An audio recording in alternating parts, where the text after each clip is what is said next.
কাল যেটা হয়েছে সেটা সত্যি খুব খারাপ হয়েছে। সেটা শুধুমাত্র শরীরের জন্য না, ওর কেরিয়ারের জন্য। আমরা কেউ কিছু বোঝার আগেই ডক্টর লাহিড়ী স্টেজে উঠে ডক্টর মৈত্রের বিরুদ্ধে যে অভিযোগগুলো আনলেন সেটা আমরা ভাবতেই পারি। শুনুন ডক্টর সরকার, লজিক্যালি দেখতে গেলে পয়েন্টগুলো কিন্তু ওনার একদম উড়িয়ে দেওয়া যায় না।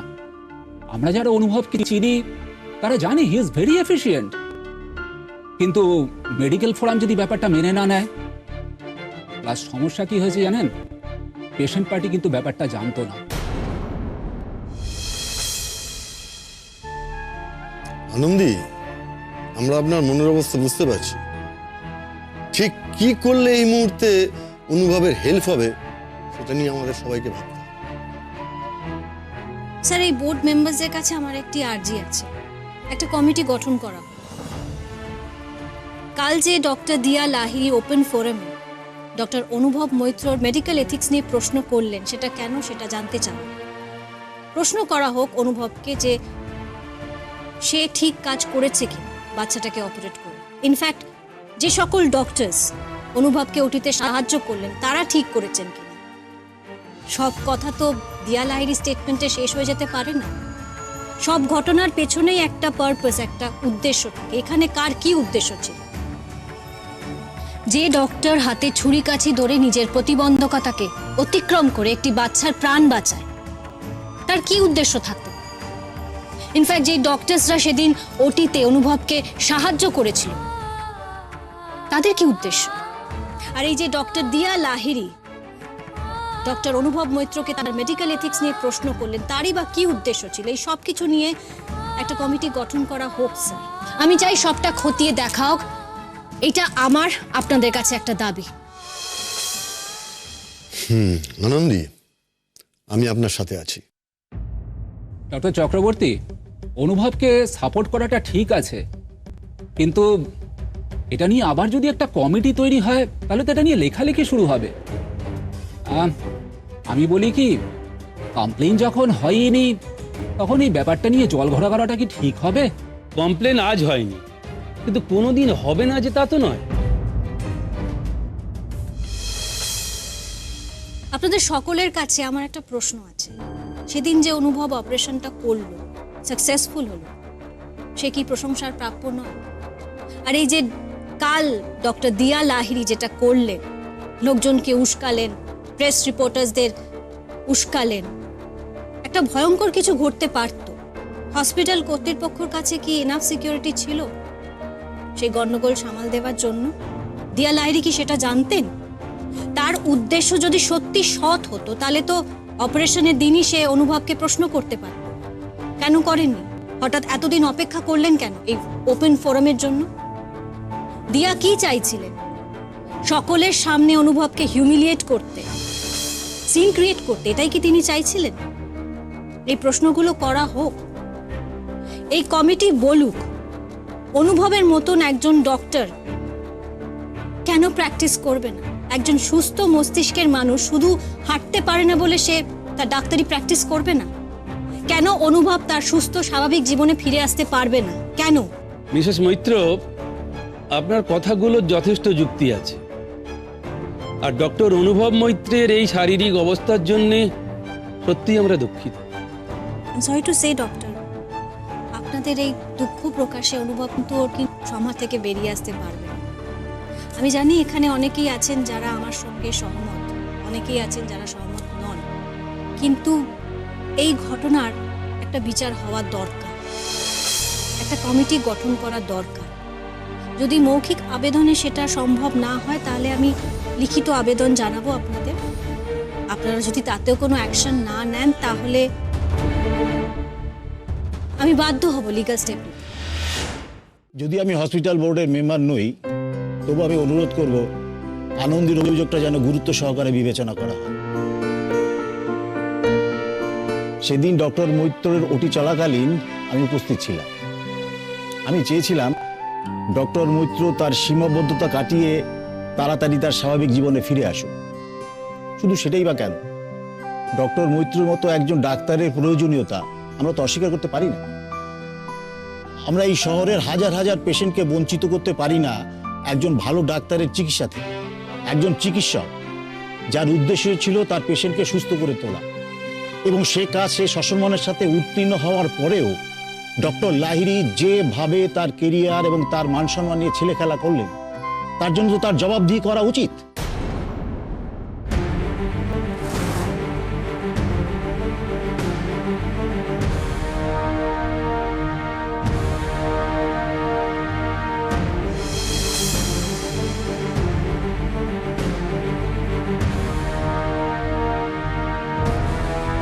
মিসেস মৈত্র, আপনি একটা কাজ করুন, আপনি হসপিটাল কমিটির কাছে একটা রিটেন কমপ্লেন জমা দিন।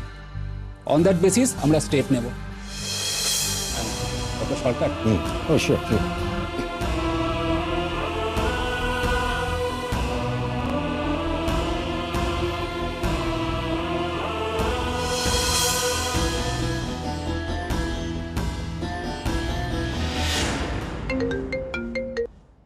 হ্যাঁ বলুন নির্মল বাবু। ডক্টর মৈত্র, আনন্দী দিদি কি বাড়িতে আছে? না তো, ও তো প্রেসে যাওয়ার জন্য বেরিয়েছিল, এখনো পৌঁছয়নি। ও আচ্ছা আচ্ছা, ঠিক আছে। দিদি মনে হয় অন্য জায়গায় কাজ ছেড়ে তারপরে আসবে। আমাকে বলেছিল কোনো একটা ক্লায়েন্ট মিট আছে। আপনি চিন্তা করবেন না। ওকে ওকে, ও অফিসে পৌঁছলে আমাকে একটা ফোন করতে বলবেন, কেমন?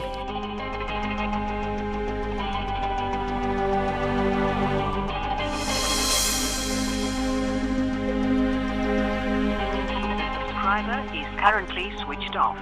Please try after some time. আশ্চর্য, ফোনটা সুইচ অফ কেন আবার? পিসিমণি, তোমাকে আনন্দী ফোন করেছিল? না তো। ও এখনো প্রেসে পৌঁছয়নি। নীরবাবু খোঁজ করছিলেন আমার ফোনে ফোন করে। আনন্দীকে ট্রাই করছে কিন্তু ফোন সুইচ অফ। ওরে বাবা, তোর বউকে নিয়ে কেউ পালাবে না। কোনো রাবণের ক্ষমতা নেই তোর বউকে হরণ করবে। আরে কোনো কাজে গেছে, সেখানে হয়তো ফোনে নেটওয়ার্ক পাওয়া যাচ্ছে না। আর যেখানে নেটওয়ার্ক নেই সেখানে যাওয়ারই বা কি দরকার? আর যদি যাইও তাহলে আগে থেকে জানিয়ে যেতে হয় বাড়িতে। আমরা চিন্তা করি না? পথে ঘাটে কোনো বিপদ হলে আমরা জানতেও পারবো না তো। আচ্ছা, কেন তুই মিছি মিছি এত দুশ্চিন্তা করছিস? তোরা দুজন তো দুজনের চিন্তা করে করে মাথাটা আমাদের খারাপ করে দিবি, নিজেরাও পাগল হবি।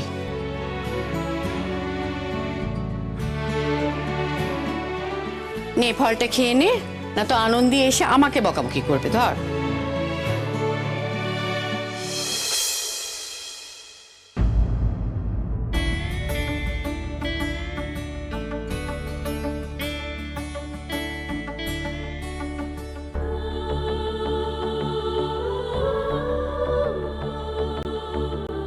The subscriber is currently switched off. Please try after some time.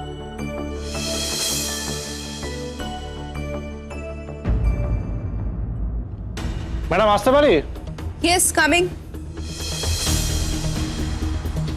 Good morning doctor Lahiri. Very good morning. বলুন। আপনি কি বিজি? অল্প। কেন বলুন? না মানে কিছু শুনেছেন এখানে কি যে হচ্ছে? আরে ডক্টর মৈত্রর ওয়াইফ মিসেস আনন্দী মৈত্র মনে হয় কিছু একটা ঘটাচ্ছে। আরে আমি ডক্টর সরকারের সঙ্গে দেখা করতে গেছিলাম, আমি তো ঢুকতেই পারলাম না। শুনলাম নাকি মিসেস আনন্দী মৈত্র অনেকক্ষণ ধরে ডক্টর সরকারের ঘরে ঢুকে বসে আছে। আর শুধু তাই নয় ম্যাডাম, হসপিটালের কয়েকজন বোর্ড মেম্বার্সও রয়েছে। আনন্দী তার মানে আমার কেবিন থেকে বেরিয়ে ওখানে গেছে। বোর্ড মেম্বার্সদের সাথে আনন্দীর কি দরকার? আর তারাই বা ওকে কেন এত গুরুত্ব দিচ্ছে? ওনাকে গুরুত্ব দিচ্ছে কেন হাজার হলেও তো উনি এই হসপিটালে ওনারের ওয়াইফ। আমার মনে হয় কাল যা ঘটেছে সে বিষয়ে নালিশ করতে গেছে বোর্ড অফ ডিরেক্টরসদের কাছে। তবে আমি বলবো ম্যাডাম, আপনি কাল যেটা করেছেন একদম সঠিক কাজই করেছেন। হ্যাঁ, একটা সময় হয়তো ডক্টর মৈত্র বড় সার্জন ছিলেন, কিন্তু যাকে আর কেউ বলেনি মানে তো তার অন্যায়টা ন্যায় হয়ে গেল না। অন্যায় তো করেছেন ডক্টর মৈত্র। আর যদি বাচ্চাটার কিছু হয়ে যেত, আর পাবলিক যে মারটা মারতো, তার থেকে কি আপনি আমি কেউ বাঁচতে পারতাম? আর ভাবুন কি অদ্ভুত নাটক, ডক্টর সরকার কিন্তু সারাক্ষণ পর্দার আড়ালেই দাঁড়িয়ে থাকলেন। ছি ছি ছি ছি। এতক্ষণ ধরে আনন্দী কি কথা বলছে?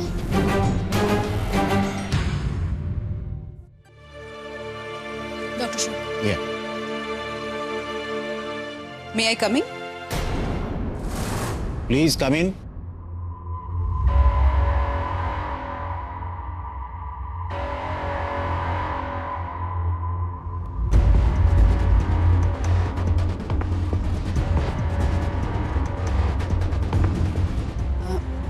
আমার একটা কমপ্লেন করার আছে ডক্টর সরকার। ভালোই হয়েছে আপনারা সকলে এখানে আছেন। কি ব্যাপারে ডক্টর লাহিড়ী? আমার মনে হয় যখন তখন হসপিটালে বাইরের লোকজন ঢোকা নিষিদ্ধ করতে হবে।